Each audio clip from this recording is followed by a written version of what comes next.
¿Qué tal? Bienvenidos una vez más al devocional con el pastor Gerson González, donde día a día nos acercamos a las Escrituras para conocer y experimentar el poder del Evangelio. Deseamos que seas grandemente bendecido mientras escuchamos la palabra de Dios, porque la palabra de Dios no está presa. Comenzamos. Muy buenos días, el Señor te bendiga. Es un gusto esta mañana poder acompañarte y juntos iniciar una nueva semana. En especial cada vez que avanzamos en un devocional como lo vamos a hacer en esta ocasión, nos gozamos de poder llegar al capítulo 5 del diario de Nehemías. Hemos observado que Nehemías está registrando los eventos de su vida y específicamente del cumplimiento de la visión que Dios le ha dado para venir a Jerusalén a una gran obra de restauración. Y bueno, hemos dejado atrás la oposición que Nehemías está enfrentando mediante él está avanzando en la visión. Digo, lo hemos dejado atrás porque el capítulo 4 habla claramente de esto. Eso no significa que los opositores de Nehemías han dejado de hacer de las suyas. De hecho, lo seguiremos viendo en ocasiones próximas e identificaremos cómo es que la oposición siempre debe de estar presente. Bueno, permíteme compartir rápidamente lo que un oyente de este podcast recientemente me escribiera al respecto de los enemigos. No sabes cómo me ha edificado estos devocionales. He sacado la vuelta a pertenecer a una iglesia local precisamente por no tener problemas con personas. Que Dios trate con mi vida y me ayude. Bueno, esta es la realidad. No vamos a poder evitar a los opositores y a los problemas. Pero qué maravilloso es poder estar seguros y tranquilos que el Señor nos ayudará a enfrentar a estos tres grandes enemigos de nuestra alma: la burla, la crítica y el desánimo.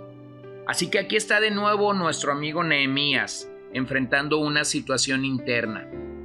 Sí, los que reconstruían la muralla llegaron a un punto extremo, y esto detuvo la reconstrucción temporalmente. En toda obra de restauración siempre existen disputas internas. La oposición del capítulo 4 y los tiempos difíciles que se enfrentaban suscitaron condiciones económicas muy graves. Al parecer esto fue mucho más grave que la oposición de sus enemigos. Hay que reconocer que en muchas ocasiones el más grande y peor enemigo que vamos a enfrentar no está afuera o no es externo, sino que está dentro de nosotros mismos, es interno o muy cerca de nosotros. Son muchos los lugares que han sido destruidos por enemigos internos. Hemos visto caer familias por enemigos internos, hemos visto desbaratarse a grandes negocios por enemigos internos y lamentablemente hemos visto a muchas iglesias sucumbir ante estos enemigos internos. Pareciera ser que Satanás se ha especializado en levantar este tipo de conflictos y llevarlos hasta su meta. La destrucción y el parar los propósitos de Dios para aquel grupo son una amenaza continua de parte de nuestro adversario. Ahora, es importante que podamos reconocer que estos conflictos tenían como origen el egoísmo de unas cuantas personas en Jerusalén. ¿Y dónde comienza ese egoísmo? ¿Dónde comienzan estos problemas latentes? Esos problemas comienzan en el corazón. Nuestro corazón es el lugar donde realmente se arraigan ese tipo de conflictos. Así que vamos a llegar al meollo del asunto y vamos a empezar nuestra lectura en el capítulo 5, verso 1. Entonces hubo gran clamor del pueblo y de sus mujeres contra sus hermanos judíos, Había quien decía: nosotros, nuestros hijos y nuestras hijas, somos muchos, por tanto hemos pedido prestado grano para comer y vivir. Y había quienes decían: hemos empeñado nuestras tierras, nuestras viñas y nuestras casas para comprar grano a causa del hambre. Y había quienes decían: hemos tomado prestado dinero para el tributo del rey sobre nuestras tierras y viñas. Ahora bien, nuestra carne es como la carne de nuestros hermanos, nuestros hijos como sus hijos. Y aquí que nosotros dimos nuestros hijos y nuestras hijas a servidumbre, y algunos de nuestras hijas lo están ya, y no tenemos posibilidad de rescatarlas porque nuestras tierras y nuestras viñas son de otros. Así que la obra que Nehemías estaba realizando se vería interrumpida por un reclamo de los que reconstruían. Ellos pensaban que podían hacer una huelga. El pánico se había apoderado de muchos de ellos porque simplemente no había movimiento de efectivo entre ellos o liquidez. Lo triste es que siempre que hay un gran proyecto de parte de Dios o incluso un proyecto para emprender algo, encontraremos personas con motivaciones incorrectas buscando beneficios personales y no el simple hecho de decir todo lo que hacemos lo hacemos para la gloria de Dios. La palabra servidumbre del verso 5 nos sugiere en el original que las hijas estaban siendo violadas por estos acreedores. Cuando dice: ahora bien, nuestra carne es como la carne de nuestros hermanos, nuestros hijos como sus hijos y nuestras hijas a servidumbre. Bueno, un hecho lamentable, claramente lo tenemos que decir. Entonces vamos a identificar por qué se quejaron. Bueno, es interesante siempre que cuando la queja nos visita, debemos tener una razón para cuestionarnos por qué nos quejamos. Número 1, se quejaron porque había hambre. La ciudad no estaba preparada para tanta gente, así que esto produjo una sobrepoblación en Jerusalén en aquel momento. Y ellos no estaban preparados para poder albergar tantas personas. Número 2, los impuestos. Los impuestos eran muy elevados. Recuerda la distancia entre Jerusalén y el Palacio Real.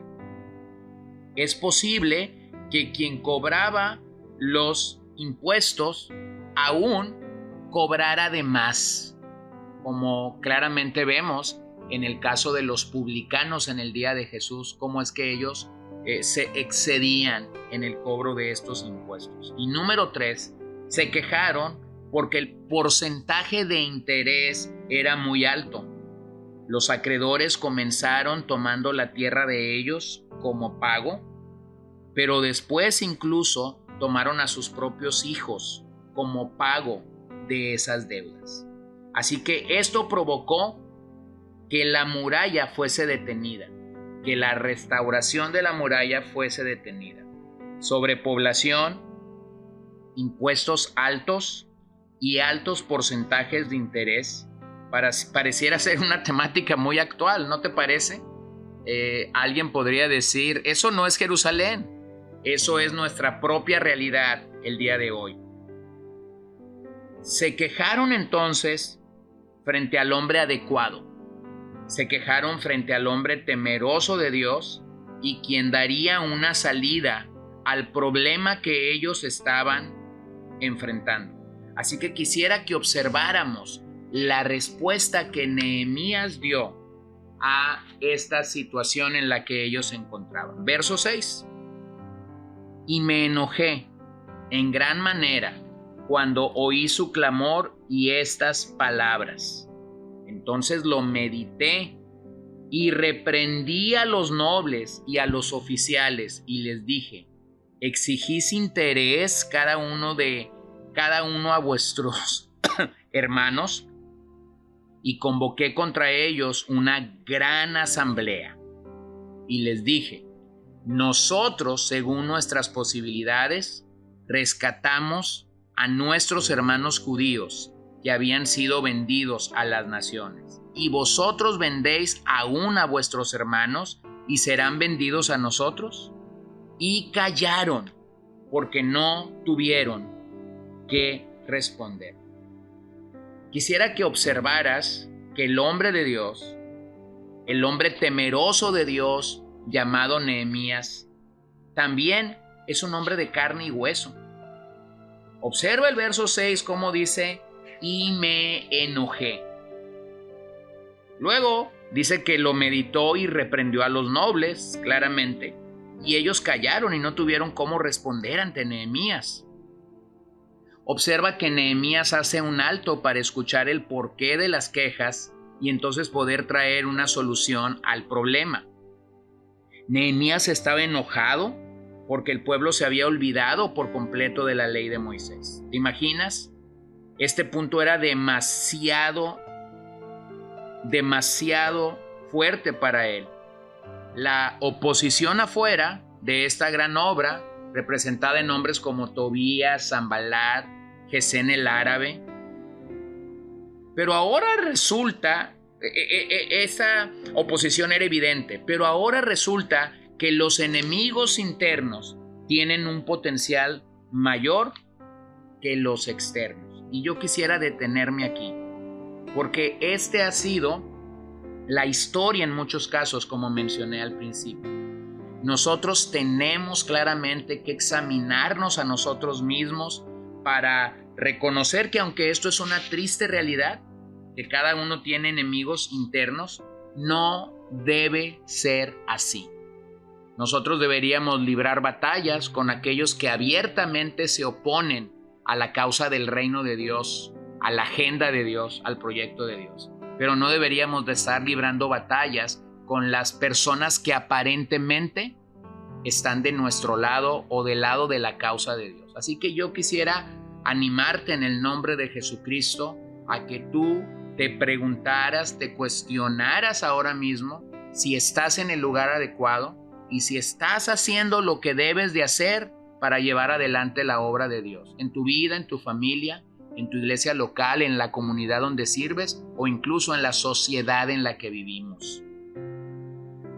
Todo esto lo deberíamos de hacer porque tememos al Señor. Nuestra respuesta ante la queja, nuestra respuesta para examinarnos en este sentido, debería de ser por causa de nuestro temor por el Señor. Así que vamos a orar esta mañana y yo te animo a que nos pongamos a cuentas con el Señor. Padre, gracias te doy esta tarde, esta mañana, esta noche. Te doy gracias porque podemos vivir confiados y seguros y podemos plenamente reconocer tu obra y tu gracia alrededor de nuestras vidas. Oramos que tu mano de favor y de gracia sean de beneficio y de bendición para nosotros como lo ha sido hasta el día de hoy. Líbranos de la queja. Ayúdanos a entender que ciertamente podemos quejarnos, pero cuando ponemos nuestra mirada en ti, podemos ser libres de una queja continua alrededor de nuestras vidas. Y ayúdanos a entender que ciertamente vamos a enfrentar enemigos, pero no quiero convertirme en la oposición o en el enemigo de aquellos que abiertamente te están sirviendo y están llevando adelante tu obra en este momento. Así que gracias te damos por tu palabra y pedimos que todos aquí podamos cultivar un temor reverente delante de tu presencia. En el nombre de Jesús oramos. Amén. Gracias por acompañarnos el día de hoy. No olvides compartir este devocional con todos tus conocidos y recuerda que puedes seguirnos en Podbean, Spotify y Facebook como CCBN Los Mochis para que puedas escuchar todos los mensajes, los devocionales y también seguir nuestras transmisiones en vivo. Esperamos que nos acompañes el día de mañana. Que el Señor te bendiga.